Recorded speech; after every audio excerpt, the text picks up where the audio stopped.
What's up, PokerBEASTs? Kato here, and today we're playing cards. It's going to be a good day. Let's hit the phone. Welcome back to the vlog. I'm doing a $300 bind today. I rack up my chips because I'm about to head to another table, but I get dealt one more hand, pocket deuces in the low jack. The middle position player limps. I decide, since I'm changing tables, I'm just going to limp. We'll see a flop. The hijack limps. The button decides to bump it up. He makes it $10. The middle position player makes the call. I'm going to go ahead and complete. The hijack completes. $44, headed 4 ways to the flop. The dealer puts out queen, ace, deuce. Deuce. My deuce makes it, along with 2 beautiful cards that I hope someone else hit. It's a very draw-heavy board. I'm going to check it through to the button who put the bet in pre-flop. He makes it $35. When it folds around to me, I, of course, am going to protect my hand. It's probably not going to get much better, but it could get a lot worse. I put in the raise, $135. My chips are in the rack. That's always a dangerous side, but I'm not leaving the room completely. I'm just changing tables. Maybe it's going to be hit and run. He makes the call. 303 in the pot, and we're going to a 2-card run out. The dealer burns and turns. It's a king of clubs. The river is a 7 of hearts. My opponent flips his hand up. Ace queen. Ouch. Really a cooler. He flopped top 2 pair and got eaten alive by my set of deuces. Well, I'm glad I won that hand, but I got to get up and move to the next table. There's a player waiting to come in behind me. I grab my chips and set him down at a table with much healthier stacks. 458 in mine, and the next hand I pick up is ace jack of hearts under the gun. I'm first to act. I'm going to put in a bet. I decided instead of $13, making it $15, just going a little bit higher because of my poor position. I get 1 caller in the cutoff position. We're going heads up to the flop, $34 in the pot. And the dealer puts out 3 ace queen. I've hit my top pair. I have backdoor hearts. I have a great hand with lots of potential. I'm going to go ahead and bet. I lead up for $25. The cutoff doesn't take much time. He grabs 5 red chips and throws them in the middle of the pot.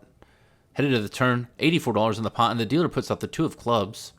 I'm going to continue betting for value, betting as if my opponent has an ace, and I bet $45. My opponent once again throws in the chips, doesn't take a second to react. He probably has an ace as well. The question is, does he have 2 pair? The river, the 5 of spades. I have to tread carefully. I want to go for a thin value bet, but I would rather check call, induce him to bluff. He has something worse than an ace. Maybe if he feels like he's going to win with ace 10, he'll put in a bet, and so I check it over to him. He checks right back. I flip over my hand. It's good. I'm scooping the pot. $547 now in my stack. And my name is set over the PA system. Kato 2-5 seat open. I rack up my chips and I head over to the gauntlet. I'm only in for $300, but I've made a little bit of profit in the 1-3 game. I'm sitting right at about $500. I fold away a few junkers, and then I look down at pocket jacks in the big blind. Not a bad introduction to the table. The hijack has limped. The button has limped. Now it's on me. I bump it up $30 total. The hijack makes the call. The button makes the call. We're headed 3 ways to the flop. $92 in the pot. And the dealer puts out 7-3 queen. I don't like the queen, but I don't mind the flop. And I don't mind continuing to tell my story with aggression. I size up and put $40 in the pot. The hijack doesn't take too long. Pretty quickly just grabs some chips and puts them in the pot as well. The button does decide he's had enough. He's going to get out. And we're headed to the turn, heads up. The dealer turns the 9 of hearts. I could easily have the best hand here. I could check to my opponent, but I want to continue to apply pressure. This may be the wrong play now that I think about it, but I go ahead and bet $80. My opponent thinks about it, goes to grab chips, and then quickly throws his cards away. It worked out, but maybe I could have taken a more conservative line. Speaking of conservative line, the next hand I get is 8-6 of hearts on the button, $596 in my stack. The low jack limps, the hijack limps, the cutoff limps. I'm going to limp as well. I don't know why I made this play. I should have probably have bet or just folded, but then the small blind decides he's going to bump it up to $30. The low jack makes the call. The hijack calls. The cutoff also calls. Now it's on to me, 130 in the pot, 25 more to come along. I decide I'm going to make the call as well. We're going to the flop 5 ways, and the dealer puts out jack, deuce, 4. There's 2 hearts on the board, giving me a flush draw. I do have a backdoor straight draw as well. Let's see where this hand goes. The original bettor, the original pre-flop aggressor, bets $80 into the pot. The hijack decides he's going to come along. The pot's at $315. I'm going to also call here. I'm being dragged along into this pot. Could be a better flush draw out there. Hopefully the turn is helpful for me. It's the 5 of diamonds. Now I've picked up a double gutter. And I saw my flush draw. I'm drawing to a lot of outs. If it checks around to me, I'm going to take initiative. I might even jam in this spot. but I don't get that opportunity because the small blind decides he's going to do exactly that. He rips it all in, $470 total, $865 in the pot. It folds to me, and now I'm faced with a tough decision. I could probably just fold here. I haven't invested a ton of money in the pot. It would be an easy decision, but I've gotten a lot of criticism that I haven't been aggressive enough, that I've been a little too scared with my money at the 2-5 game. I am drawing to 8 outs for the straight, 9 outs for the flush. That's 17 outs. That's 34% to hit on the river. And I'm getting about 2-1 to call. Maybe a little worse than 2-1, but still, it's rather close. 470 to win 865. I decide I'm going to gamble. I decide I want to go for it. I make the call. Right when I make the call, I feel like I'm pretty dumb. I ask him, do you want to run it more than once? And he says, no, I want to run it one time. I say, what's fine with you is what's fine with me. Let's do it. I'm assuming he has some sort of overpair. Hopefully he doesn't have a better flush draw. If so, I'm drawing to pairs and to a straight. The river comes out. It's the 5 of clubs. I don't get there. It's a dud of a card. Right in the ballpark of what I needed, but not what I needed at all. My opponent flips over pocket aces. He's scooping a massive, massive pot from me. A pot that only left me with 16 chips left. I decide I'm not done. I'm going to buy back in for $500.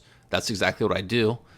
We're going through a little full montage. These are some hands that I just would never play, don't want to play, not interested in playing, and I'm trying to take it a little easy, trying to catch my breath. And then the next hand I get is ace-3 of diamonds. I'm in the middle position, 541 in my stack. The middle position player ahead of me bumps it up to $20. I'm going to make the call. I don't want to throw in a 3-bet here. I got decked in the chin pretty hard on that last one, but I don't mind making the call. Seeing a flop and trying to hit the nut flush. The hijack makes the call. Everyone else folds. We're headed 3 ways to the flop, $67 in the pot. And the dealer puts out ace-4 jack. There's 1 diamond, and there's an ace. So I'm pretty comfortable making the call when the middle position player bets out $30. I could go in for a raise here again, but I'm just going to take the cautious line. I make the call. The hijack makes the call as well. We're headed 3 ways to the turn at 157 in the pot, and the dealer puts out the 6 of clubs. This time the middle position player decides he's going to slow down. He checks. I decide there's probably an ace with a better kicker either in front of me or behind me, so I decide I'm going to check as well. The hijack's okay with that. He checks, and we're going to the river. It's the 8 of spades. I want this hand to check through again, but the middle position player decides he's going to take a stab at it, $85. I think if he had a better ace, if he had a hand worth betting on the river this much, he would have bet on the turn. I don't think that he has anything. I think he's trying to buy it once again like he did on the flop. I'm nervous about the player behind me, but I think that my hand's just too strong to fold in this situation. I'm hoping that the player behind me doesn't call, because if he does, I'm probably beat. But I throw in 85 chips, make the call. The hijack decides he's going to fold. My opponent flips over king, queen of diamonds. He was trying to steal it. I caught him speeding. And now I'm scooping another pot. It's a nice pot to win. $733 on my stack. I'm finally headed in the right direction. We're going to continue getting good cards. The dealer throws us some right now. Ace-queen offsuit. $733 in my stack. I'm in the hijack position. The middle position player limps. And then the low jack decides he's going to bump it up to make it $15. I think my hand's too strong just to call and get a bunch of limpers. So I bump it up to $50.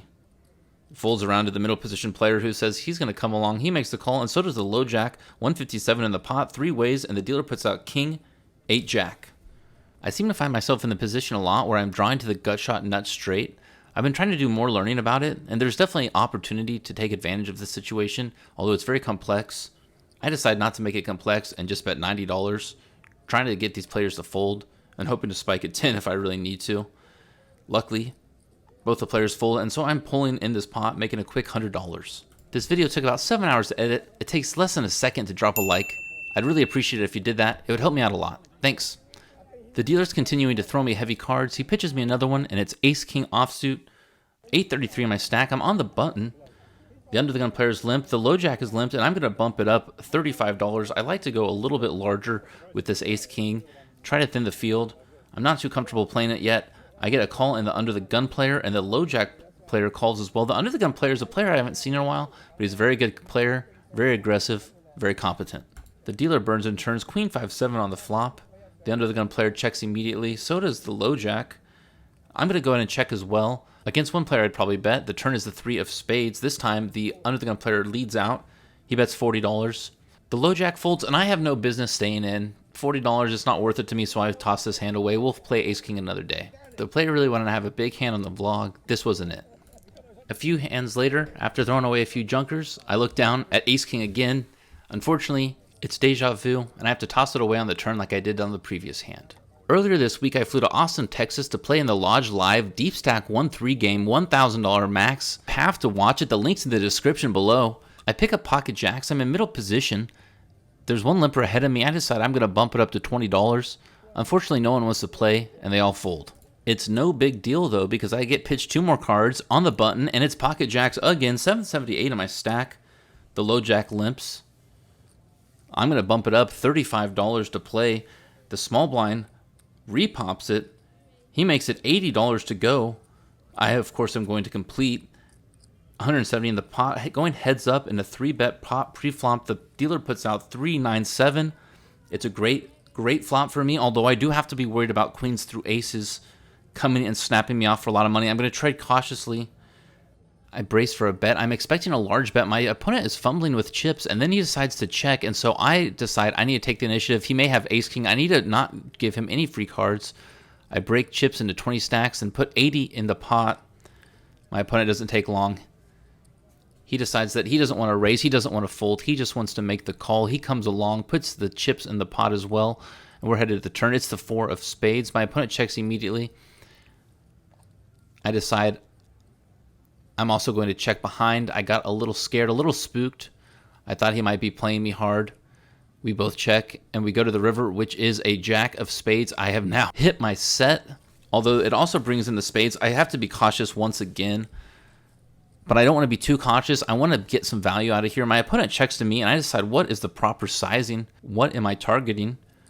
I think I'm targeting pocket 5s, pocket 8s, ace-king. I don't think he has much more than that. I also want to make it look like I'm maybe trying to be stealing the pot. He could have ace-jack, and so I bet $200. He does consider it for a moment, but not for too long. He makes the fold, and now I'm collecting another pot. My chip stack, which got to a really rough position at the beginning of the session, is now starting to get healthier and healthier, like a plant that's been watered and nourished. 943 in my stack. I make a little seat change. I move from seat 2 to seat 8. The reason I did it was to change the particular players on my left and right. There were some stacks that I thought I could take advantage of on the right, and so I moved over there, and I get dealt queen jack of hearts on the button. The low jack decides he's going to bump it up. I could 3-bet here. I probably should 3-bet here, but I'm going to make the call. I think it's just fine as a call as well. Everyone else folds. We're headed to flop. Heads up, $47 in the pot, and the dealer puts out 976. 1 heart. I do have some backdoors possible and 2 overs, but my opponent bets $20, and so I'm going to make the call. It's an easy call for $20. The turn is not a card that helps me. It's the 3 of diamonds. But my opponent decides he's going to bet again. This time he bets $30. I'm not really buying his story. He's telling me a really weak story. I think I'm going to do a little pro bet, see where he's at. I bet $100, and he immediately folds. I sense weakness, and I pounced on it. It was right. My stack is now sitting at $1,020. I go through another massive dry spell, and I realize I'm over what I bought in for, and I remembered that I bought in for only $300 and then topped off to $500. I am making a little bit of profit right now. I decide this is a perfect time for me to go. I rack up my chips and take them to the cage to turn them into cold hard cash. Thank you so much for watching. I'm in for $800, out for $1,035 for a profit of $235. Until next time, Kato out.